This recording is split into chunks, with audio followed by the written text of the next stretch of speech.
What is up, everybody? This is Hunter with Lost Socket Garage. Just wanted to do a special video here. It's a video everyone's been asking for. It's the measurement video. Before we get into it though, I just want to say a big thank you. We have 2,000 subscribers, approaching 3,000. So it's really cool. I'm glad you guys are following along. So I figured we'd give the people what they wanted, give you guys some measurements for those of you that are following along at home, doing your own coupe to fastback conversion. Now we just finished this one. We actually finished a pair of them, 268s, and we're going to be pulling our measurements off of this one. So come with me. So we do use 68 quarters even on 67, primarily because there are very few people that want the slats right here. They want to be able to put on scoops and stuff like that. So, but this is a 68. This one is going to be a Shelby clone, so we have Shelby deck lid and stuff. You'll see that here in a minute. Let's talk about the measurements that we use that are very, very vital to this conversion. The first thing that you do once you have everything stripped down, you're going to want to set up the inner structure if you're keeping your stock wheel wells. Now what we recommend is that you keep your stock B pillars in place. At least take this measurement. So normally they're going to be within about 1/4 of an inch of each other, but this measurement we're at 35 1/4 right here. This is the way that this car came, with the B pillar sitting at 35 1/4. It was 35 1/2 on that side when it came to us, but it didn't. The inner structure was lined up a little bit differently. So the other one was at 35 1/2. We ended up moving it back to 35 1/4 just to make the inner structure fit a little bit better. I'd advise taking your measurement right here and just writing it down. So 35 1/4 right there. And then we take it from the bottom seam of the B pillar to the bottom seam of your A pillar. Okay. So once you have your B pillar measurement done, you can either use your stock B pillars or you can use the ones that are provided with the kit. If you do use the stock ones, there's going to be a gap right here that you're going to have to fill in, because normally there's a 1/4 window right here. Obviously the fastback ones don't have it, but don't be scared to use your stock B pillars. After that, you're going to line up your inner structure. What I mean by the inner structure, my cameraman wants to kind of point in here a little bit. Your inner structure is this piece right here, okay? So once you have your inner structure together, now if you buy it piece by piece for 67 and 68, it's going to save you some money, and it's going to be a little bit better for you. If you buy the pre-welded assemblies, they only make pre-welded assemblies for 65, 66, 69, and 70. So you're kind of stuck if you have one of those years.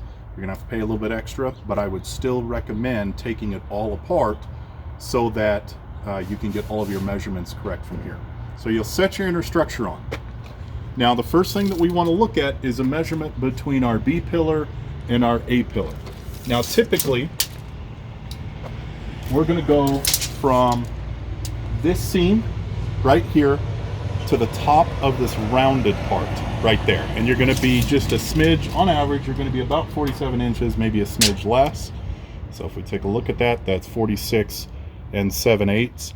This is going to move forward and move backwards a little bit, just kind of depending on how all the other measurements are lining up. Okay, so inner structure on, and you want this to be about 47. That's going to dictate your measurement from this direction. This direction though, from B pillar to B pillar, we're going to get as close to this corner as possible.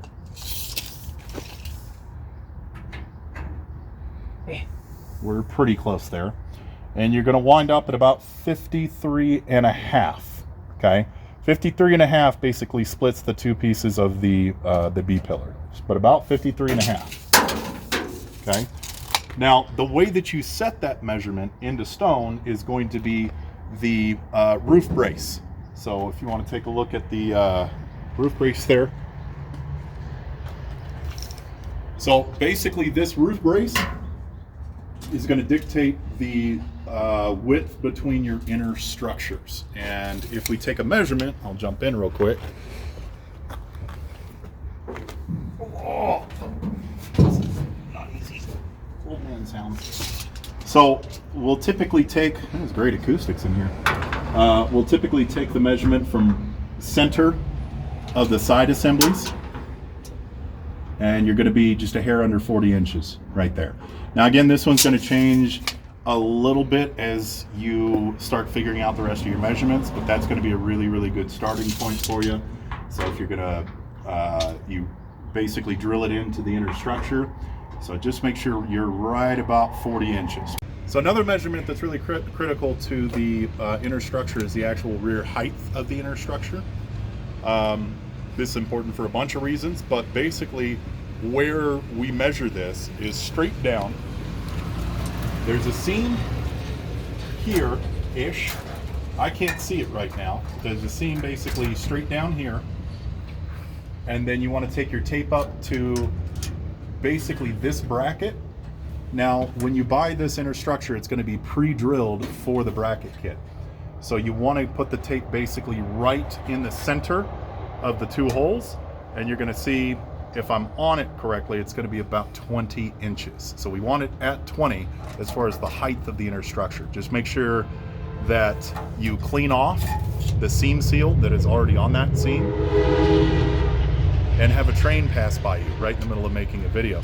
So you take the seam seal off and take the measurement from that seam to the middle of this bracket. So next, after that, after you have your inner structure on this plane where you want it and on this plane where you want it, then you're going to put in your seat divider. Now your seat divider is going to be right here, and this basically just sets in there. You're going to move this around a lot. You can set it in there where it kind of naturally fits, and then just screw it down once or twice. And then that will kind of give you a solid starting point. It's going to wiggle as you start throwing on the quarter panels and your filler panel. Now I'm going to move on to like the most important measurement. Okay. Now all of these cars differ a little bit. So if you have two Mustangs and you break down the measurements side by side, these are hand-built cars. So we've seen, you know, a quarter inch or even more difference from car to car. Now we pull all of our measurements off of real fastbacks, so we know kind of where it needs to be. But the back window measurement is going to be your most important measurement. What we're aiming for here, we're going to go right down the middle, and you're going to be at about 33 between 5/8 and 1/2. So 1/2 and 5/8. That's your margin of error. So pretty small margin of error, but this is super realistic.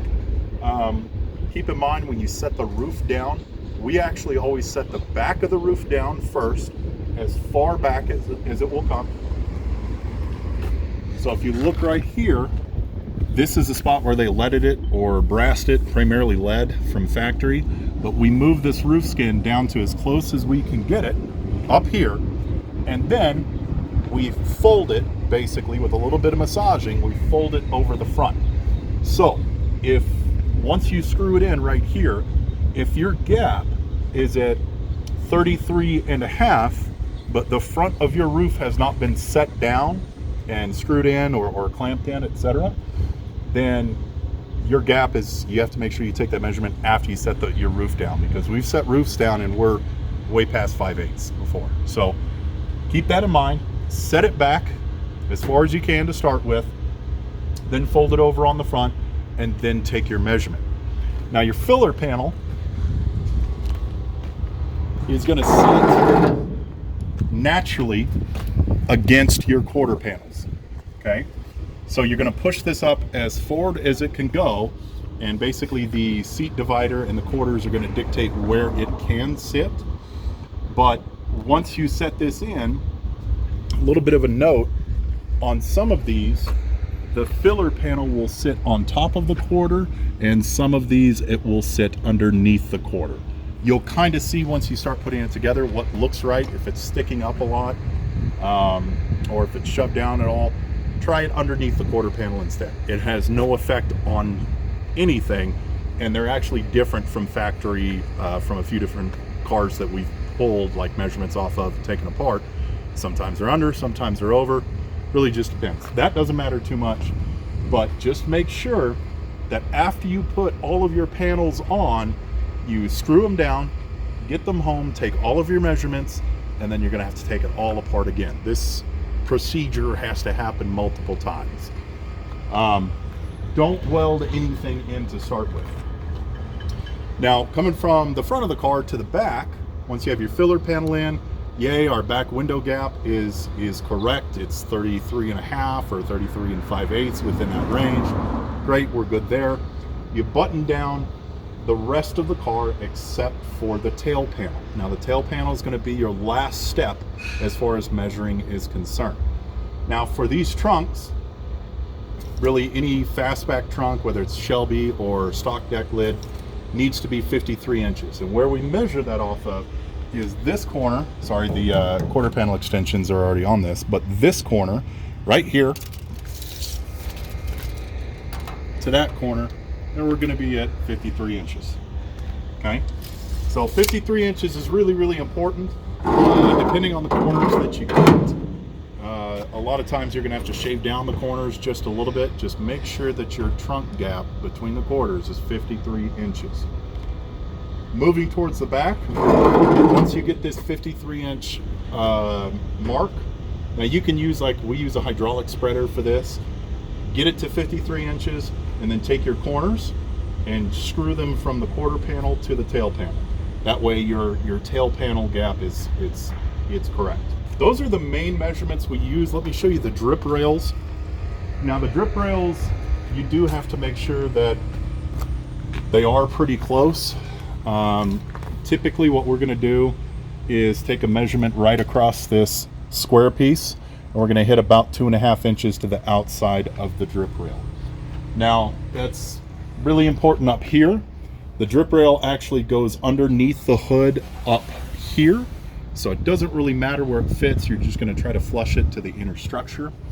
And then typically what I do is we leave this part of the drip rail floating so that we can get the quarter panels on and off a lot easier. And then once all of our measurements are good, the quarter panels are good, our back window measurements good, nothing else needs to be done, we're ready to weld, then I'll go ahead and weld these in, because I know that they're home right there. And so then you put the quarter on, and you just wrap this piece around, measure your 2.5, and then you weld it from there. Now, most of the time, you'll measure 2.5 up here. Back here, typically it stays right at about 2.5 with the quarter panel on, so you don't have to measure too much, but do double check that measurement. Now, this video is not going to cover the bracket kit. If you guys want to see the measurements on the bracket kit, I'm happy to do it. Just let me know in the comments section. But this is just a quick measurement video. I get a lot of requests for part numbers to do this fastback conversion, and I get a lot of emails about measurements, etc. So I wanted to do this video with you guys. If you enjoy the content, please hit subscribe, like, throw comments in the comment section. We try to make these videos not boring, but a little bit entertaining at the same time. So, you know, give me your feedback in the comments. Follow us on Facebook, Instagram, all of that stuff. Once again, I wanted to thank you guys so much for 2,000 subscribers, almost at 3,000 subscribers. You guys are awesome. Feel free to email us at lostsocketgarage@gmail.com. If you have any questions on pricing or how to do things, we're happy to help. So until next time, stay classy. Peace.